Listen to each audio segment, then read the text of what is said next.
বিসমিল্লাহির রহমানির রহিম। প্রিয় শিক্ষার্থীবৃন্দ, সবার প্রতি আমার শুভেচ্ছা জানিয়ে আমি আমার ক্লাস শুরু করছি। আমি আজ দশম শ্রেণীর ক্লাস নেব। বিষয় বাংলাদেশের ইতিহাস ও বিশ্ব সভ্যতা। আমার পাঠ অধ্যায় নম্বর 2, পাঠ সিন্ধু সভ্যতা।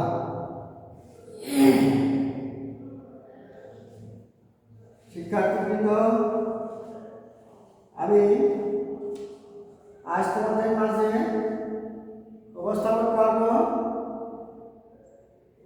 সিন্ধু সভ্যতার আবিষ্কারের কাহিনী ও ভৌগোলিক অবস্থান।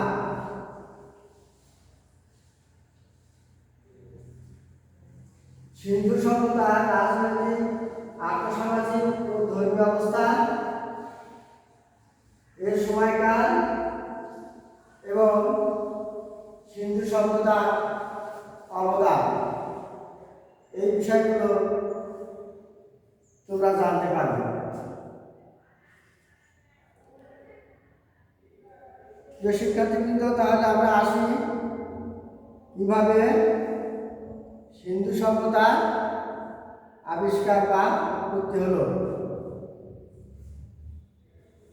সিন্ধু নদের অববাহিকায় গড়ে উঠেছিল বলে এই সভ্যতার নাম রাখা হয় সিন্ধু সভ্যতা। সিন্ধু সভ্যতার সংস্কৃতিকে অনেক সময় হরপ্পা সংস্কৃতি বা হরপ্পা সভ্যতা বলা হয়ে থাকে। এই সভ্যতার আবিষ্কার কাহিনী চমৎকার।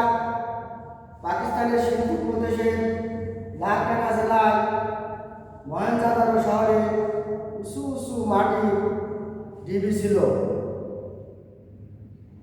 স্থানীয় লোকেরা বলতো মরা মানুষের ঢিবি। বাঙালি প্রত্নতত্ত্ববিদ রাখাল দাস বন্দ্যোপাধ্যায়ের নেতৃত্বে পুরাতন বিভাগের লোকেরা ওই স্থানে বৌদ্ধ স্তূপের ধ্বংসাবশেষ আছে ভেবে মাটি খুঁড়তে থাকেন। অপ্রত্যাশিতভাবে বেরিয়ে আসে তাম্রযুগের নিদর্শন। একই সময়ে 1922 থেকে 23 খ্রিস্টাব্দে দয়ারাম সাহানির প্রচেষ্টায় পাঞ্জাবের পশ্চিম দিকে মন্টগোমারি জেলার হরপ্পা নামক স্থানেও প্রাচীন সভ্যতার নিদর্শন আবিষ্কৃত হয়। জন মার্শালের নেতৃত্বে পুরাতত্ত্ব বিভাগ অনুসন্ধান চালিয়ে আরও বহু নিদর্শন আবিষ্কার করে। শিক্ষার্থীবৃন্দ, এবার ভৌগোলিক অবস্থান সম্পর্কে আমরা জেনে নিই। উপমহাদেশের প্রাচীনতম সিন্ধু সভ্যতার বিস্তৃতি বিশাল এলাকা জুড়ে।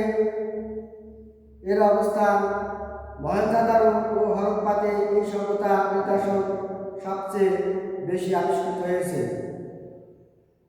তা সত্ত্বেও ওই সভ্যতা শুধু সিন্ধু অববাহিকা বা ওই দুটি শহরের মধ্যে সীমাবদ্ধ ছিল না। পাঞ্জাবের পাঞ্জাব সিন্ধু প্রদেশ, ভারতের পাঞ্জাব, রাজস্থান, গুজরাটের বিভিন্ন অংশে এই সভ্যতার নিদর্শন পাওয়া গেছে। ঐতিহাসিকরা মনে করেন পাঞ্জাব থেকে আরব সাগর পর্যন্ত বিস্তৃত ভৌগোলিক এলাকা জুড়ে সিন্ধু সভ্যতা গড়ে উঠেছিল। শিক্ষার্থীবৃন্দ, এবার এর সময়কাল সম্পর্কে বলি। সিন্ধু সভ্যতার সময়কাল। সিন্ধু সভ্যতার সময়কাল সম্পর্কে ঐতিহাসিকদের মধ্যে বিভিন্ন মতভেদ রয়েছে। কেউ কেউ মনে করেন 3500 খ্রিস্টপূর্বাব্দ থেকে 1500 খ্রিস্টাব্দ পর্যন্ত এই সভ্যতার উত্থান পতনের সময়কাল। আবার কোনো কোনো ঐতিহাসিক মনে করেন আর্য জাতির আক্রমণের ফলে খ্রিস্টপূর্বাব্দ 1500 অথবা 1400 খ্রিস্টপূর্বাব্দে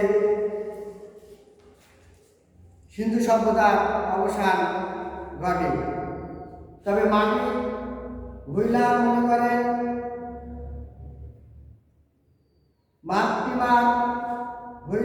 করেন এই সভ্যতার সময়কাল হচ্ছে 2500 থেকে 1500 খ্রিস্টপূর্বাব্দ পর্যন্ত। প্রিয় শিক্ষার্থীবৃন্দ, সিন্ধু সভ্যতার রাজনৈতিক ও সামাজিক অবস্থা সম্পর্কে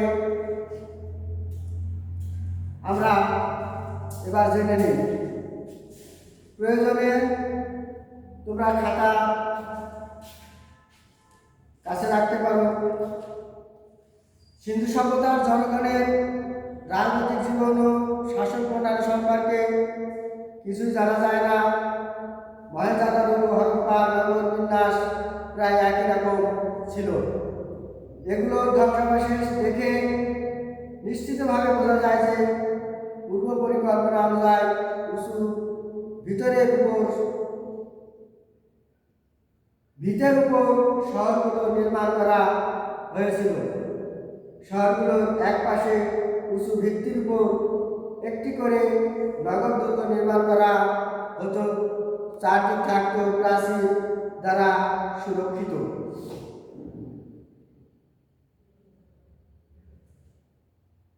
নগরের শাসনকর্তারা নগর দুর্গে বসবাস করতেন। প্রশাসনিক বাড়িঘর ও দুর্গের মধ্যে ছিল নগরের প্রবেশদ্বার। দুর্গবাগড়ার অট্টালিকা দেখে মনে হয় একই ধরনের কেন্দ্রীভূত শাসন ব্যবস্থা যুগ যুগ ধরে নগর দুটোতে প্রচলিত ছিল।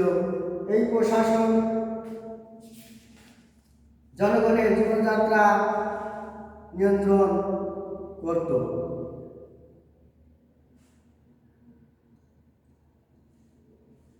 প্রিয় শিক্ষার্থীবৃন্দ, সিন্ধু সভ্যতার যুগে মানুষ সমাজবদ্ধ পরিবেশে বসবাস করত। সেখানে একক পরিবার পদ্ধতি চালু ছিল। সিন্ধু সভ্যতার যুগে সমাজের শ্রেণীবিভাগ ছিল। সব লোক সমান সুযোগ সুবিধা পেত না। সমাজ ধনী ও দরিদ্র দুই শ্রেণীতে বিভক্ত ছিল। কৃষকরা গ্রামে বসবাস করত। শহরে ধনী এবং শ্রমিকের জন্য আলাদা বাসস্থানের নিদর্শন পাওয়া গেছে। পোশাক পরিচ্ছদের জন্য তারা মূলত সুতা ও পশম ব্যবহার করত। সিন্ধু সভ্যতার সমাজ ব্যবস্থা ছিল মাতৃতান্ত্রিক। নারীরা খুবই শৌখিন ছিল। তাদের প্রিয় অলঙ্কারের মধ্যে ছিল হার, আংটি, দুধ, বিছা ইত্যাদি। শিক্ষার্থীবৃন্দ, এবার অর্থনৈতিক অবস্থা সম্পর্কে উপস্থাপন করছি। সিন্ধু সভ্যতার অর্থনীতি ছিল মূলত কৃষি নির্ভর। তাছাড়া অর্থনীতির আরও একটি বড় দিক ছিল পশুপালন। কৃষি ও পশুপালনের পাশাপাশি মৃৎপাত্র নির্মাণ, ধাতু শিল্প, বয়নশিল্প, অলঙ্কার নির্মাণ, পাথরের কাজ ইত্যাদিতেও তারা যথেষ্ট উন্নতি লাভ করেছিল। এই উন্নত মানের শিল্পপণ্য বিক্রয়ের উদ্দেশ্যে সেখানকার বণিকরা বিদেশের সঙ্গে বাণিজ্যিক যোগাযোগ রক্ষা করে চলত। বণিকদের সাথে আফগানিস্তান, বেলুচিস্তান, মধ্য এশিয়া, পারস্য, মেসোপটেমিয়া, দক্ষিণ ভারত, রাজপুতনা, গুজরাট প্রভৃতি দেশের সঙ্গে বাণিজ্যিক যোগাযোগ ছিল।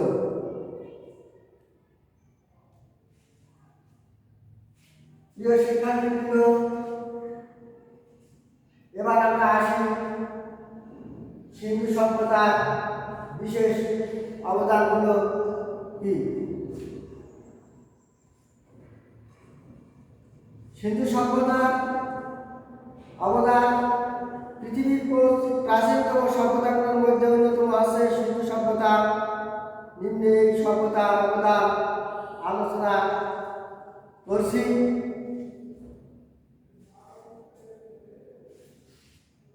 অবদানগুলো প্রথম, তারা নগর পরিকল্পনা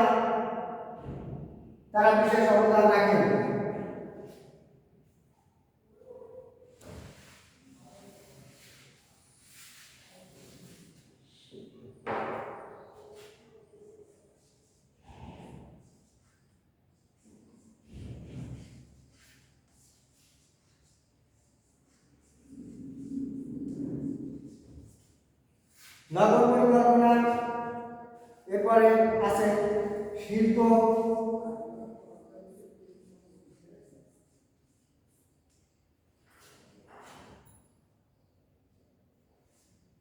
স্থাপত্য ও ভাস্কর্য।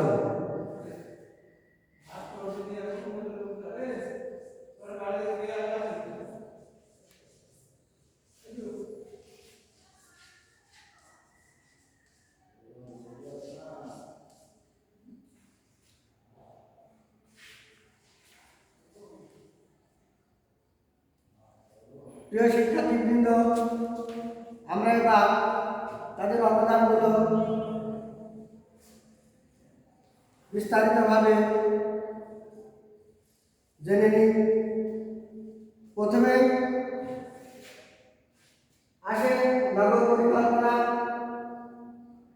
সিন্ধু সভ্যতার এলাকায় যেসব শহর আবিষ্কৃত হয়েছে তার মধ্যে হরপ্পা মহেঞ্জোদারো সবচেয়ে বড় শহর। ঘর বাড়ি সবই পোড়া মাটি বা রোদে পোড়ানো ইট দিয়ে তৈরি।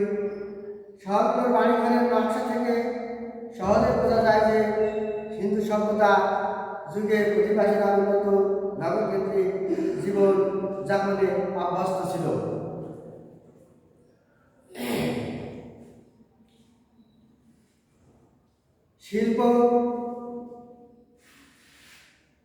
শিল্পর ক্ষেত্রে তারা অবদান রেখেছে। সিন্ধু সভ্যতা যুগের অধিবাসীদের শিল্পবোধ সম্পর্কে আলোচনা করতে গেলে প্রথমে মৃৎশিল্পের কথা বলতে হয়। তারা কুমারের চাকার ব্যবহার জানত এবং তার সাহায্যে সুন্দর মাটির পাত্র বানাতে পারত। এরপর পরিমাপ পদ্ধতি আবিষ্কার করে সিন্ধু সভ্যতা যুগের অধিবাসীরা দ্রব্যের ওজন পরিমাপ করতে শিখেছিল। তাদের এই পরিমাপ পদ্ধতির আবিষ্কার সভ্যতার জন্য গুরুত্বপূর্ণ অবদান বলে বিবেচিত হয়। এরপর স্থাপত্য ভাস্কর্য শিল্প দ্বারা অবদান রেখেছে। সিন্ধু সভ্যতা যুগের অধিবাসীরা গুরুত্বপূর্ণ এবং চমৎকার স্থাপত্য শৈলী নিদর্শন রেখে গেছে। সেখানে 2 কক্ষ থেকে 25 কক্ষের বাড়ির সন্ধানও পাওয়া গেছে।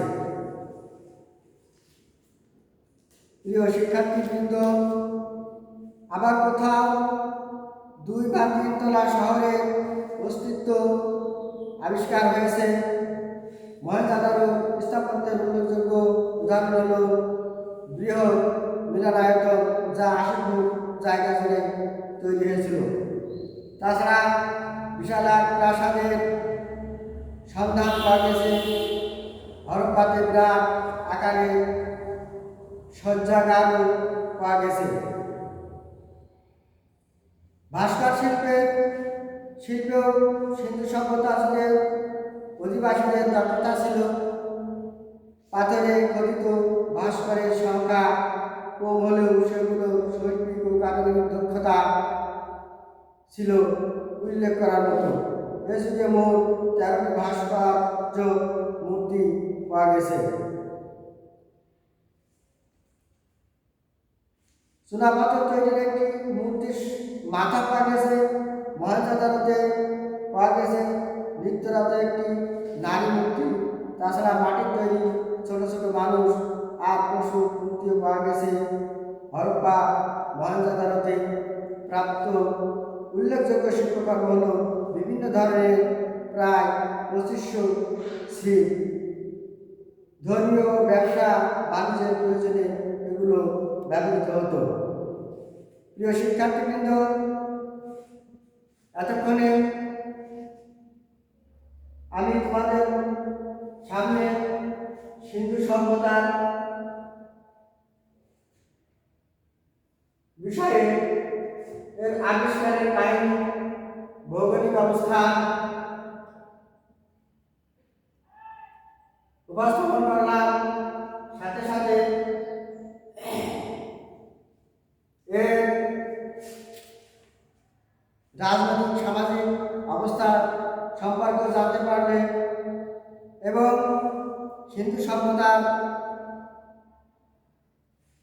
তাদের অবদানগুলো কি সেগুলো তোমাদের মাঝে উপস্থাপন করলাম। আজ আমি আমার ক্লাস এ পর্যন্তই শেষ করছি। আগামীতে তোমাদের মাঝে আবারও দেখা হবে। আজ এ পর্যন্ত শেষ। খোদা হাফেজ।